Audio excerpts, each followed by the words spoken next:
Talk more. Hi, hello, and welcome to another episode.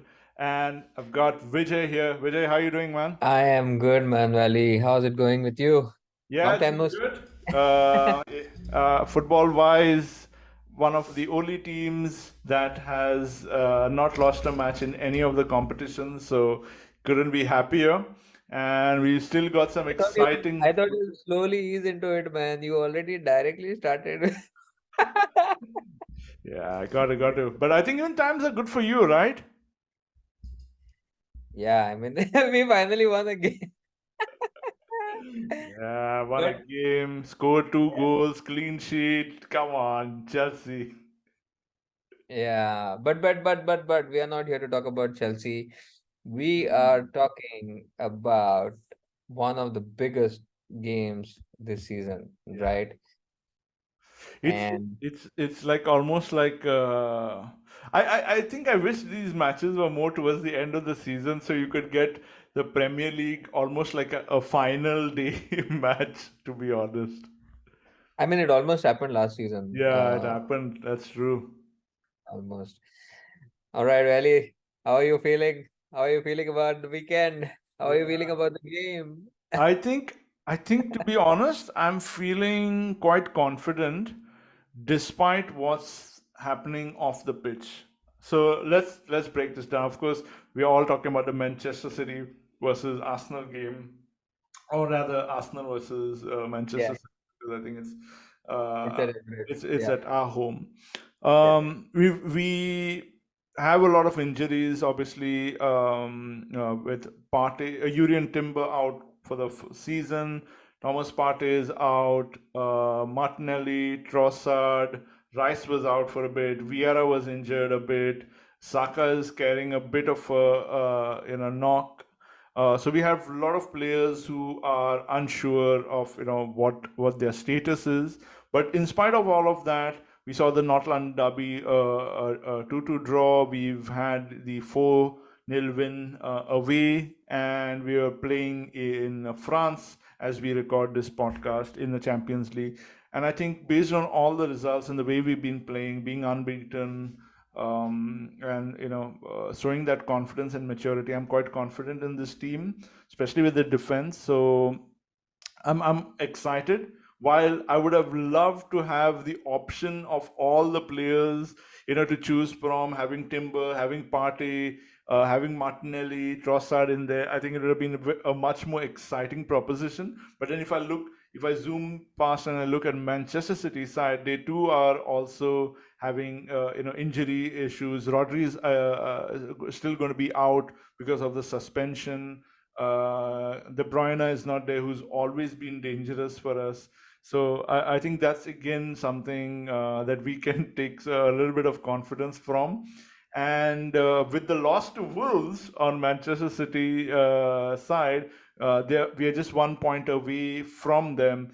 And this is an opportunity for Arsenal to show its maturity, show that it's come a long way from last year where we did well and then fell off towards the end, and maybe get an interesting win over Manchester City. But yeah, you have to be excited for this game because everyone's going to have their eyes on what happens here on this match, and it could almost dictate terms for towards at least the end of this year, if not the end of the season.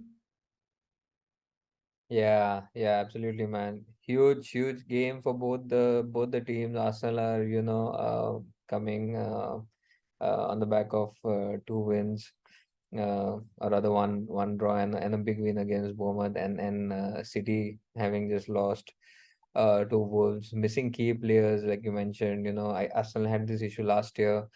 It's going to be very interesting, the team that Pep plays. Although I did see news that Silva and Stones are back in training. Rodri is fit, but he's obviously not available because of the ban.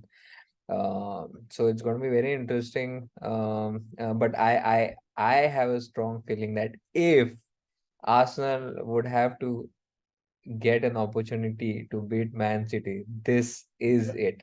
And they have to. If they have to win the Premier League, I don't know what Arteta does, I don't know what the players do, but they I feel this is a must-win game for Arsenal because yes, Timber is out, but I think Partey is back in training. I think all the other players are fit. Yeah, Martinelli and Trossard is a little doubt, but you already have players who can cover those areas. Saka is very important to you.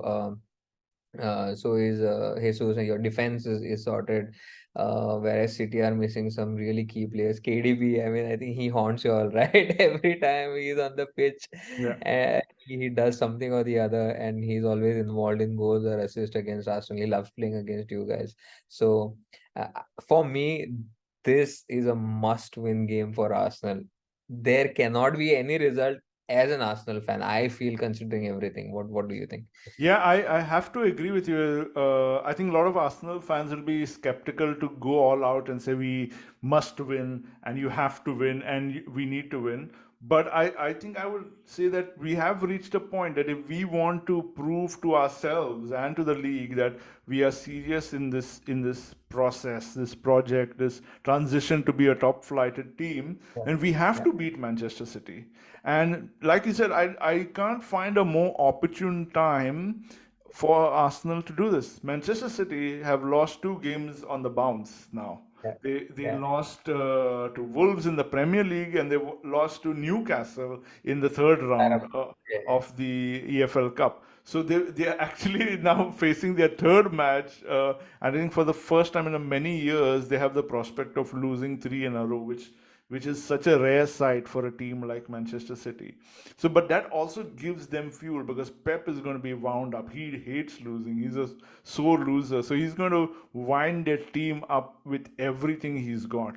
But Arsenal have the home advantage. They've got the advantage of learning from what Newcastle and Wolves have done. Two teams who are lower in the league but have somehow figured a way of how to contain Haaland. If you see what they have done, is they've really blocked those channels which Haaland operates in those diagonals that come to him, or those passes that come from midfield to Haaland to score in those goals. And I think that's a key learning that Arteta will have to look into is how do you dry up those passes to Haaland? Because you give Haaland the ball outside our box and he'll find a way to score a goal. It's that journey from their box to our box is where we Yeah. will need to fight the strongest battles. And for that, for me, I feel a fit Thomas Partey, a fit Declan Rice, and a fit Martin Odegaard are so crucial. And this is where I would say I think Kai would have to take the bench and sit down if Partey is available. But I don't think so. Partey is going to be able to come back into this match so quickly. He's not Yeah. paid for over a month. So I'm guessing we're still going to go with Declan Rice, Martin Odegaard, and Kai Havertz. But it's going to be a crucial midfield battle for me. And our defense looks solid. So I'm not too worried about the defense, the goalkeeping situation. We got Raya or Ramsdale. Either one is fine for me. But the midfield is going to be the key element. Yeah, it'll be interesting to see how Arteta approaches this game because I was watching the analysis of the Tottenham game, and you could see like the first 15, 20 minutes, 25 minutes, like Arsenal dominated. They were like they are your defenders were like at center line, like so much was the press. Like there was always one, two players pressing on the ball on the Tottenham players and didn't let them any what do you say, that passing game, but then Spurs, they kept making mistakes, they kept giving the ball away. NKTI had a very good chance, Jesus had a very good chance, right? He could have buried the game there. I think 2-0, he scores that goal, he steals the ball from Addison, scores that goal, I think the game changes. But he missed that chance. So yet Tottenham kept playing the way Ange wanted them to, and then they created those two chances. So it's going to be interesting to see because you can't do that with Man City. They're going to find that pass to Foden, or they're going to find that pass to Alvarez, or Haaland, and we all know they are fast. So it's going to be really interesting to see how Arteta approaches the game. I mean, I'm just excited, man. As a neutral fan, Yeah. any Premier League football fan, I think this is a huge, huge game. Yeah, so let's move into the more exciting part of it is getting our prediction. So, what is your prediction on this match? Well, my heart says Man City, but my mind says Arsenal, man, because they look like the team in form. Unless something crazy happens in the Champions League and they have a few key players injured, then I mean, it's a very rare thing. But I think Arsenal should win this. And well, score line is going to be a little tricky. I don't know. I'll go for a 2-1 Arsenal. 2-1 Arsenal. Yeah, I think I somehow have the confidence Arsenal can win this.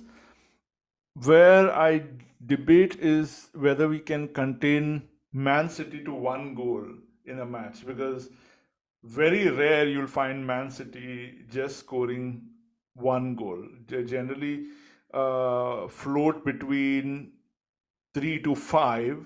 So based on that, and the ability for Arsenal to not drop their heads and still come back, because we've seen that last year as well as this year. So I'm going to go for a scoreline of Arsenal 3, Manchester City 2. Okay, so yeah, you're going for an Arsenal win as well. Yeah, All right. I mean, I have to back my back my team. Yeah, yeah, 100%, man, 100%. So, guys, let us know your predictions as well in the comments. We both have gone for an Arsenal win. For a change, I have gone for an Arsenal win over Man City. Things But are only time changing. will tell. Things are changing. Also, a fun fact for all Premier League followers, as of when we're recording, this is the 3rd of October. Burnley are playing Luton in match week 2 today. Yeah, So that's something very interesting, because obviously this match is played at Luton home, which wasn't ready for the start of the Premier League, and they are going to be playing that match today, or I think they've already started playing that match today. So that's an interesting to know. And I think for anyone who's an FPL fan, I think you would have had to see whether you've had anyone from Luton and Burnley in your team. Unfortunately, there is no points for if you've chosen Vincent Company as the manager. But I doubt how many people have Burnley and Luton in their FPL. But if you do, match week 2 is today, so do watch for your score improving a bit, or maybe even going worse. We don't know. yeah, all the best, all the best. Cool. We'll cover one more match in terms of our predictions. Of course, we'll look at Chelsea's game. Um, who are y'all playing actually? I don't know. Y'all are playing Burnley then again. Yeah, we play Burnley away. Yeah, so Yeah. but it's an away game at Burnley. And what are your thoughts? Burnley, I mean, no one's expecting them to do that great. It's their home ground, of course, but they are sitting, I think, at the second last in the table with just one draw that they have managed. Yeah, I know. I mean, we should win this one. Although Burnley are a better team than Sheffield United. Uh, but yeah, I think we should win this game. Considering the way we've been playing in the last two games. Yeah, I'll go for a win, man. I think I'll go for a 2-0. I don't. We are not crossing the two goals now, like you said. I mean, City cannot score only one goal. We cannot score more than two goals. Look like so. I'll go with it 2-0. I'm gonna go for a 1-1 draw Wow, to Burnley. how could you do that? And I'm trying to We are not trying to be. that bad, dude. Huh? I said, we are not that bad. I'm trying to be more realistic, because I do feel Ooh. that Burnley have a chance. Um, yeah, I don't know. Okay. No, fair enough, man. 1-1. Yeah, I think It's I'm it's gonna go. 1-1. I'm gonna stick with 1-1 draw Burnley versus Chelsea. All the Chelsea fans, write in the comments what you think about my prediction, and let us know what are your predictions Yeah. yeah, in the next week. Of course, we got United hosting Brentford again. I think a tough match for Manchester United. I'm gonna go with my predictions of Manchester United 1, Brentford 2. Yeah, I think both the teams are struggling.